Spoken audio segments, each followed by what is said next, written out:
Enough is enough. Yan ang apela ni Senador Ping Lacson sa mga abusadong government employees na tinetake advantage daw ang kind heart ni Pangulong Bongbong Marcos. Alamin ang detalye sa Politico Update ni Hannah T.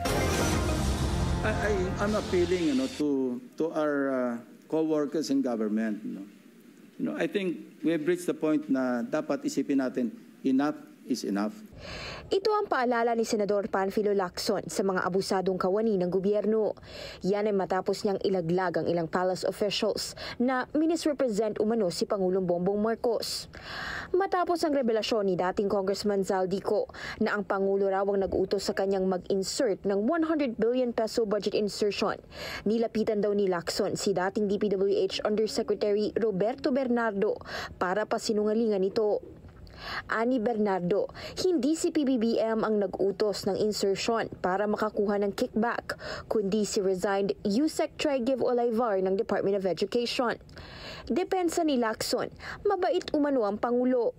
You cannot, just fool around and misrepresent the President of the Republic of the Philippines. No matter how kind-hearted he is, let's not take advantage. Yun po yung nakakasama ng loob. Malabo raw na ang Pangulo ang mag-uutos nito kung kalaunan i-veto niya ang ilang line items ng mga proyekto. Sa huling investigasyon ng kampo ni Lacson, nasa higit 1 billion peso worth of infra projects ang vetoed na itinala ni Zaldico.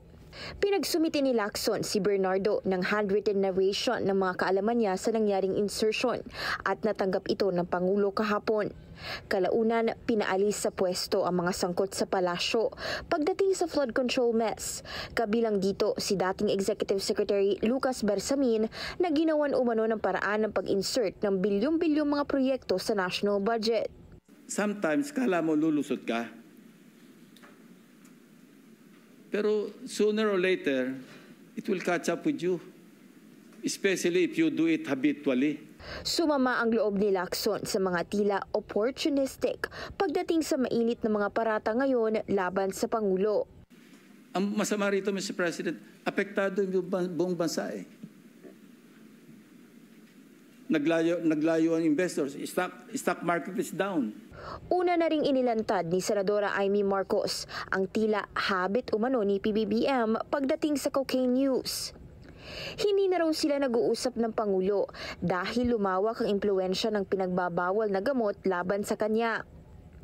Pero disappointed dito si Lacson dahil anya, hindi ugaling Pilipino ang pagsasapubliko ng away magkapatid. Hannah T, Billionario News Channel.